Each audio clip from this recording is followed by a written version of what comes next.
It's 2025, and we're having the poodling debate?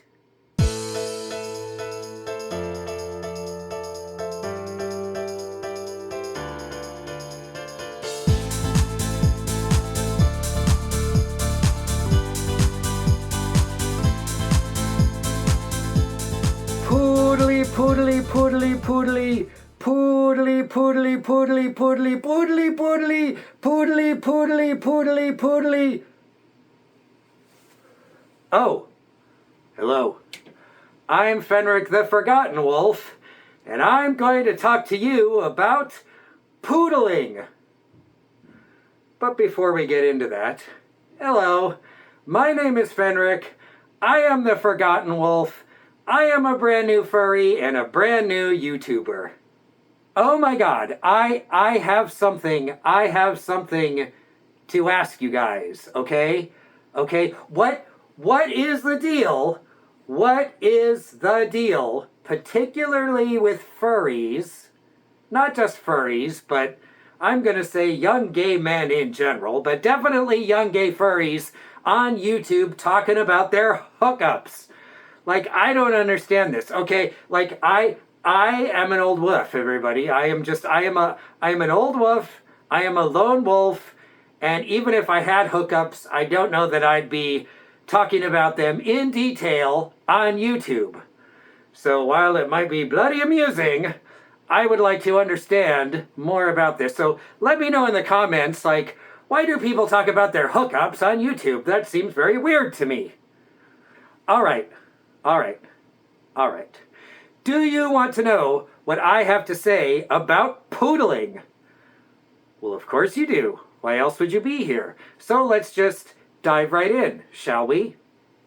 All right, y'all, so why are we talking about poodling? I think you probably know why, because every furry YouTuber has already done a video on the new Fursuit Parade rules at this one particular convention, which I am not going to say the name of, but its initials are Anthrocon. Oops. All right, so if you don't know what's going on, Anthrocon has changed their Fursuit Parade rules this year and are only accepting participants that are in almost a full fursuit. Now, I had somebody tell me, oh, they're not rejecting partials, they're just rejecting poodling. Poodling being what I am doing right now. You are seeing my human skin. Yes, I am actually a human inside of this thing. Yes. Underneath. Did you know, sidebar, did you know that underneath their clothing, the entire population of the world is walking around completely naked? Oh, that's disgusting. That is disgusting.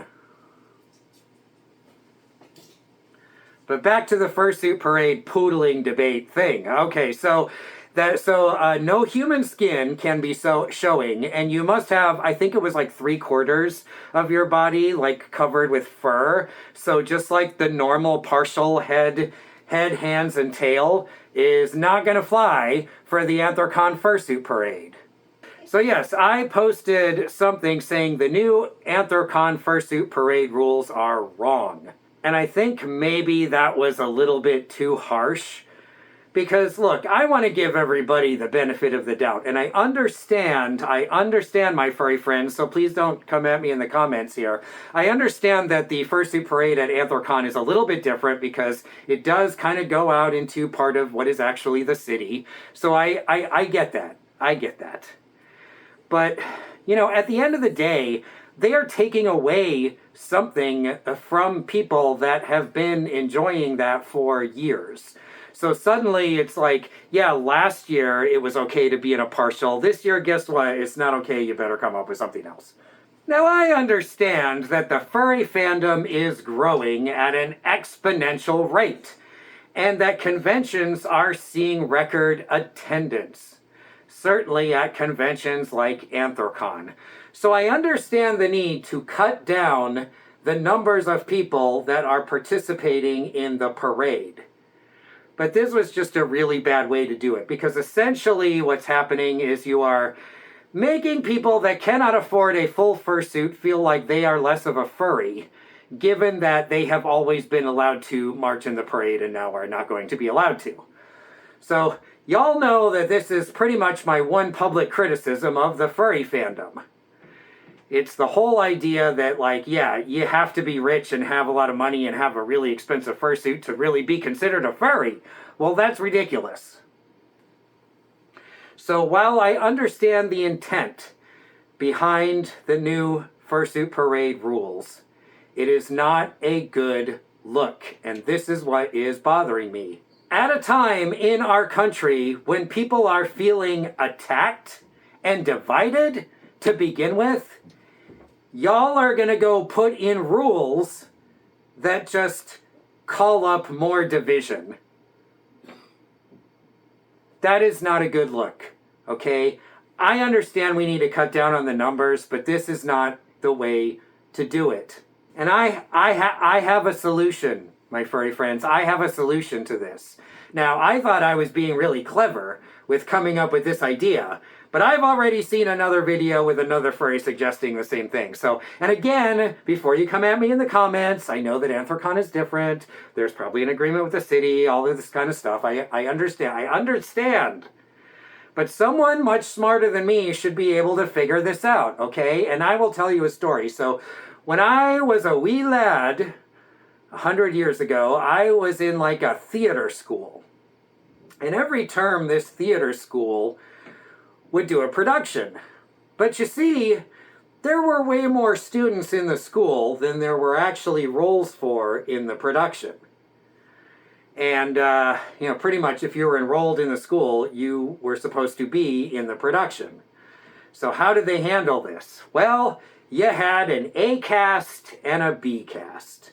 So in some performances you would see the A cast, and in some performances you would see the B cast, and that's how they handled getting everybody into the show. Well, you could do something similar with the Fursuit Parade, right? You have basically two parades. I'm not the first furry to suggest this, all right?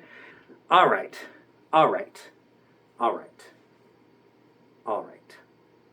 The thing is, Anthrocon is not the only furry convention with a no poodling rule. I was shocked to discover this. In 2025, we're still debating poodling. In fact, the next furry convention that I am attending has a no poodling rule for the dance competition.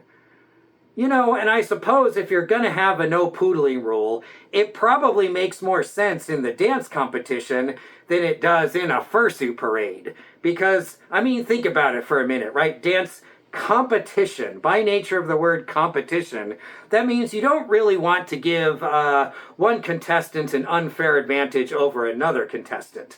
And there's all kinds of ways that mixing fursuits with non-fursuits can cause that to happen, either in bias to the judges or just in like, hey, I'm not dying of heat exhaustion because I'm not wearing a fursuit. Yeah, so maybe that makes more sense. I don't know. Because really, at the end of the day, how serious are we supposed to take ourselves? Come on. We are dressing up as anthropomorphic animals at the end of the day. Do we really need to take all this stuff that seriously? Come on. Everybody's going to these things to just have a good time and party. And at the end of the day, furry convention organizers, your audience are the furries that pay to go to your convention, not the normies that are standing in line to see the freaks in the Fursuit Parade. I'm just saying. Alright, that's basically my video, you guys, but stick around, because I want to talk to you about One and Only Costumes.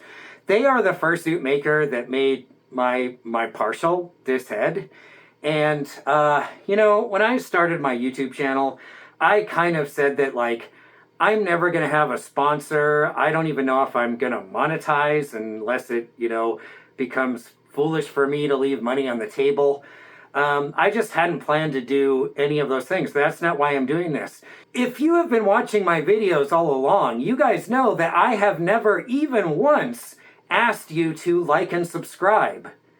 because, I mean, I figure you will if you want to, right? I'm not going to tell everybody to like and subscribe at the start of a video before you've even seen my video. I don't really like it when creators do that because I'm like, do you think that I don't know how YouTube works? Anyway, the point is a little bit of story time here. So when I first decided that I was a furry, I knew right away that I wanted to be a fursuiter, because honestly, fursuits is one of the things that kind of drew me into this to begin with. And so at the very beginning, and look, I don't have a lot of disposable income, y'all, okay? So at the beginning of this, I was trying to find a way to be like, well, how can I kind of, be kind of like a fursuiter and, not have to spend the price of a used car on a fursuit and do all the things and take all the time that you have to do to normally do that. And so I went through various things, and one of the things I was doing, it's funny because I knew I was a wolf right away. It was like, oh, I'm a furry, oh, I'm a wolf.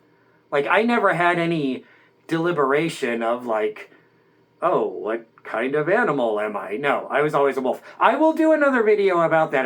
There's a little bit of therianthropy involved in that, but we'll discuss that in another video. So I always knew I was a wolf, and so I went through a few iterations of trying to use kind of like Halloween wolf masks and stuff, and I had a black wolf head sort of thing that I was trying to sew purple fur onto, and pretty much just failed miserably at that. It wasn't a good head. It looked way more like a burr. It wasn't a good head. It looked way more like a bear than a wolf. But I just happened to come across this head. This head that I am wearing right now. I am such a pretty wolf, I know. But this head that I'm wearing, and I looked at it and I thought, oh my God, that's it. That's me. That's what I imagine myself to look like. And so, I mean, the rest is history, as they say. Here I am, right? But I feel like I owe a hell of a lot to One and Only Costumes, because without them providing something that was a low-cost alternative to like going to another fursuit maker and getting everything custom designed and custom made, I was able to get into this quickly, and I don't want to say cheaply, because I mean, you're still gonna pay a little bit for this, but definitely way less expensive than you might think. So if you are in that situation, I very much encourage you to go check out One and Only Costumes. There is a link in my description. Full disclaimer, it is an affiliate link. If you buy something through there, I might get a little bit of a commission. I also have a discount code that I'll put down there in the description as well.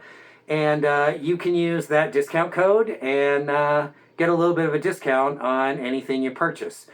Now, this is not an ad. I want to be clear. This is not an ad. They are not paying me to say nice things about them or anything like that. But, when I was communicating with Alex at One and Only Costumes about setting up this affiliate link, I actually had this moment of really being emotional about it, because I just had this moment where I thought, wow, I owe so much to this head.